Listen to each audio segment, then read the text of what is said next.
હમણાં એક પિક્ચર આવ્યું હતું, લાલો કૃષ્ણ સદા સહાય તે ગુજરાતી પિક્ચર હતું. એમાં એક વ્યક્તિને કૃષ્ણ ભગવાન મદદ કરવા આવે છે અને એને શરૂઆતમાં ઓળખી નથી શકતો. એવું જ આપણા જીવનમાં જ હોય છો. આપણે જે ભગવાનને માનતા હોય ને એ ભગવાન 100% આપણી મદદ કરવા આવતા હોય, પણ આપણે એ દેખાવા જોઈએ, આપણે અહેસાસ થવો જોઈએ ખરેખર મને મદદ કરી છે. મને કાલે એવો અહેસાસ થયો. હું રાજકોટ ગયો હતો, કુમાર વિશ્વાસનો પ્રોગ્રામ હતો, રેસકોર્સ, અને રિટર્નમાં ગાડી કોરાટ ચોકે બગડી ગઈ.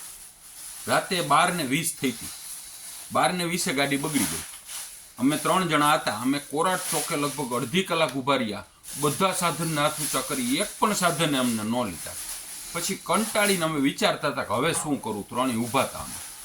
તો ગોપાલ નમકીન આવે ને એનો લાંબો ટ્રક નીકળે, તમે જોયો હોય છે. અચાનક ઊભો રહ્યો. હાલો બેહી જાવી કે કીધું ગોંડલ. એ કે તમે બેહી જ જાવી કે પાછળ ટ્રાફિક જામ થઈ જાય. અમે કીધું જી કાંઈ મળતું નથી. અમે ચડી જ ગયા સીધા. એને અમને ભુણાવા ચોકડી આવીને ત્યાં ટ્રક ઊભો રાખીને ઉતારી દીધા. એ કે મારે આમ જવું છે, તમે અહીં ઉતરી જાઓ. મેં કેટલા પૈસા દો? કે પૈસા નથી જોતા. એ કે મને તમે સારા વ્યક્તિ લાગ્યા એટલે મેં તમને બેસાડ્યા. હવે ભુણાવા ચોકડીથી ગોંડલ આવવા માટે રાતે 1:30 વાગે કાંઈ ન મળે. અમે ન્યાય એવી રીતે ઊભા હતા ને, અડધી 20 મિનિટથી અમને એક પણ સાધન વાળો ઊભો નતો. પાછો એક ગોપાલનો ટ્રક નીકળ્યો અચાનક જ, ગોપાલનો લાંબો ટ્રક. અને એને એમ કીધું હાલો બેસી જાવી કે, અને એને અમને ગોંડલ ચોકડીએ ઉતારી દીધા. બેમાંથી એક પણ ડ્રાઈવરે રૂપિયો ના લીધો.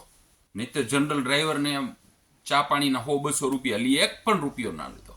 તો એ ખરેખર ભગવાન જ આવ્યા હતા અમારી મદદ કરવા. તો ભગવાન આ સ્વરૂપમાં આવતા હોય છે. હજી એક મારા સંબંધીનો દાખલો દઉં. મારા એક સંબંધીને ગાડી લેવાની હતી. એની પાસે પૈસા રોકડેથી જ લેવાની હતી, પૈસા ભેગા કર્યા હતા. હવે એના એક સગા આવ્યા. એ કે ભાઈ મારે 2 મહિના માટે આવી ખાસ પૈસાની જરૂર પડી છે. અંગત સગા હતા, તું દે ને. હવે એને પૈસા દઈ દીધા અંગત સગાને. એની ઘરવાળી રાયડું પાડતી હતી, આપણે ગાડી લેવા નથી, ન્યા તમે દઈને બેઠા. એ કે ઓલો 2 મહિના પછી એક્ઝેક્ટ ટાઈમે પૈસા પાછા દઈ ગયા.